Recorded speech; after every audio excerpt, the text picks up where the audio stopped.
I'm John Luck with a Speed TV Right Now update, and we begin at the center of town where a vehicle crashed into the common earlier this morning.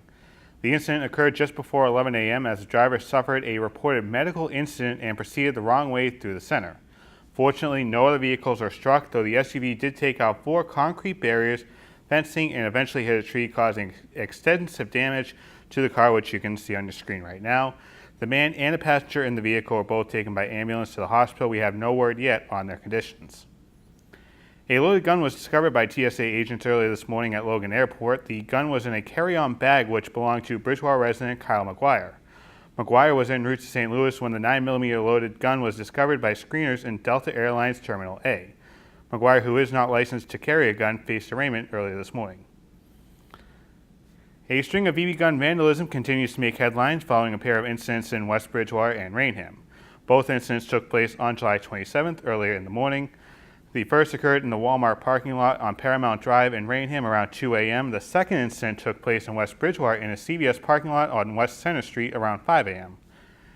This recent vandalism has been related to nearly 24 incidents around the area in Whitman, East and West Bridgewater, Halifax, Rainham, and Hanson. Officials are still looking for potential suspects. The Brockton Rocks teamed up with first responders and social services in hopes to hit a home run in their fight against opiate abuse on Monday night. The Brockton Area Opiate Abuse Prevention Collaborative, in partnership with the Mayor's Office, held this night, which was dedicated to those who have had a friend or family member that has dealt with a substance use disorder. Bridgewater Rainham and Bridgewater State University were both represented at the event, which drew just over 2,000 participants. This is a really special night. We've got a great combination of agencies and organizations that are all involved in the battle against addiction. Our champion plan and the Mayor's Opioid Overdose Coalition, along with EB Hope, are some of the primary sponsors. But we've got a lot of folks here that are taking this challenge on. We've got people in recovery, people supporting people in recovery, and we've got families that have been deeply impacted by this drug addiction crisis. So I just think it's so encouraging that we're out here with a night out for recovery at the ball game. I think it shows that we're finally getting the stigma off of this crisis, and that people are willing to come out publicly and work together to take it on. Well, the opioid problem is very similar in Plymouth County as it is everywhere. It's a significant problem that needs to be worked on by everybody in our community. And I think that we're doing that in a variety of different agencies working together, trying to get in front of this terrible problem. A portion of the proceeds from the night went towards the Brockton Champion Plan and EB Hope. We'll have highlights from the game coming up later on.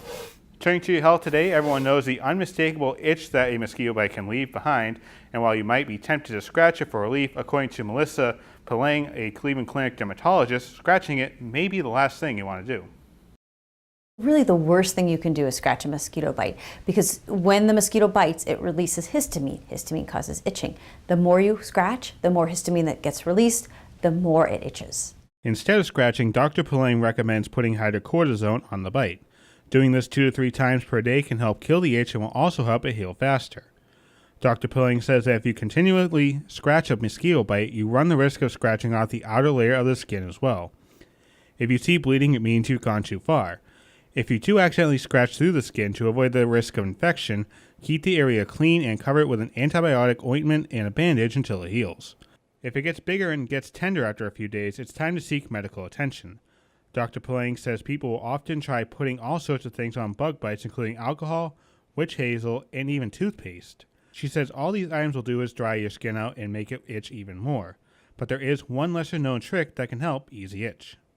A good alternative is to grab a piece of ice and put right on that itchy bite. Ice kills itch. And if you're at the pool, you probably have a cooler with ice in it, or a cold drink you can put right on there, and that'll really kill that itch. Experts don't know why, but some people are more allergic to mosquito bites than others. Dr. Pellang says prevention is best and recommends using a product with DEET and applying it all over before you go outside. Also, if you plan on hiking in a wooded area, or if you are out at dusk, it's best to cover up your skin to shield it from mosquitoes and ticks. Turning to weather, and with summertime heat and humidity comes the risk of some thunderstorms, and I know there's a Red Sox game coming up tonight, so Jeff, is there any relief coming up, or do we need to watch out for any storms? Well, John, we'll have some relief coming in for Sunday. We'll talk about that in a moment, but first, the humid weather is with us really for the rest of the week. We will have a cold front moving through on Saturday, and that'll bring us a transition to some much cooler and drier air for the second half of the weekend. But we do have some thunderstorms out there this afternoon. You can see them lined up and down the Appalachians here, generally from Vermont right down to almost northern Virginia. But the trend is going to be moving more towards the northeast. That's why I think for the most part they'll stay off to our west. But we do have some storms as close now as central Connecticut. We have a severe thunderstorm warning with that one. And also some storms bubbling up now in northern Rhode Island, and they may make their way over towards Plainville or perhaps Rentham over the next half hour, 45 minutes if you're watching this on Wednesday afternoon. So keep an eye on that. But again, for the most part, a lot of the action is off to our north and west. That's not to say that we couldn't see a storm or two over the area the next couple of days. Now, how about the last 30 days? Well, the month of July, precipitation was just about normal, believe it or not. The perception was that it was much wetter. But you remember, we're comparing that to the last couple of years where we had much drier summers. But this year, we're just about normal in precipitation. Also, temperatures maybe slightly below, but within a degree, so not dramatic. However, it will be getting much cooler as we go through the next 10 to 14 days. That's because we have an abnormally strong storm system in cold front that's going to be diving south through Canada, and you're really going to notice it in the midwestern part of the country first, all the way down into the deep south. We're talking about temperatures maybe 10, 15, 20 degrees cooler than normal. And in a modified form, that cooler will be moving across New England. So we will be on the cooler side here next week. However, all that heat that you've been hearing about in the western part of the country, California, Oregon, Washington State, all that's going to be slowly spilling eastward as we go through the month of August. So by the time we get to the second half of the month, our climatological forecast is for temperatures to be much above normal right here on the East Coast. And that's going to last as we go right into September. So something to watch. We'll keep an eye on it, but let's see if we can get the next 5 days figured out here first. So again, for tomorrow, we'll have sunshine, clouds around. It'll be, again, a humid day, rinse and repeat on Friday. Again, there could be a spot storm around any time over the next couple of days. But if we're really going to get them, we would get them on Saturday when that cold front moves through. Some of that energy may be forced off to the north, but we'll keep an eye on it the next couple of days. Regardless, that front will move through on Saturday night. Sunday is drier and sunny, and you will notice the much less humid conditions. Monday, we could have some showers moving late today. Otherwise, it'll be sunny and cool. All right, thanks, Jeff. Bridgewater Music Alley is back on Thursday night with the Just Two Trio and second act in Spirit. Performances are going to start at 5 p.m. next to Town Hall. For more information on Music Alley, you can log on to bridgewatermusicalley.com. Turning back to Brockton and the Brockton Rocks, the team has been one of the more dominant teams in the FCBL. That's the Futures Collegiate Baseball League. And with a win against Seacoast, the team would clinch the Eastern Division and a spot in the postseason.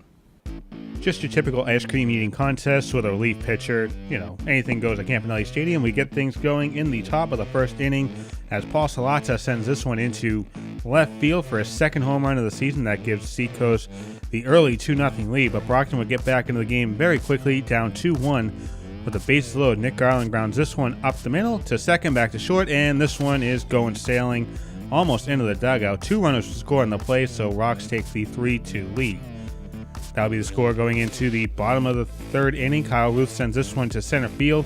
1 run would score safely, but look at the gun on the center fielder. Throws this one no hops right to the catcher. Second runner gunned down, so the Rocks take the 4-2 lead. Bottom of the fifth now, Nick Garland back up, sends this one into the Bermuda Triangle in the baseball stadium. You never want to be there. A run would score to give Brockton the 5-2 lead, and that would be your final score, as the Rocks are the FCBL Eastern Division champions by the 5-2 final, and the force is with them. There's still 2 chances to see the Rocks at Campanelli Stadium. First, a matchup against Martha's Vineyard on Friday, followed by Friday Night Fireworks, and the regular season finale on Sunday against North Shore. Tickets are at $6 and can be purchased online at brocktonrocks.com. Thank you for watching this BTV Right Now update. I'm John Locke.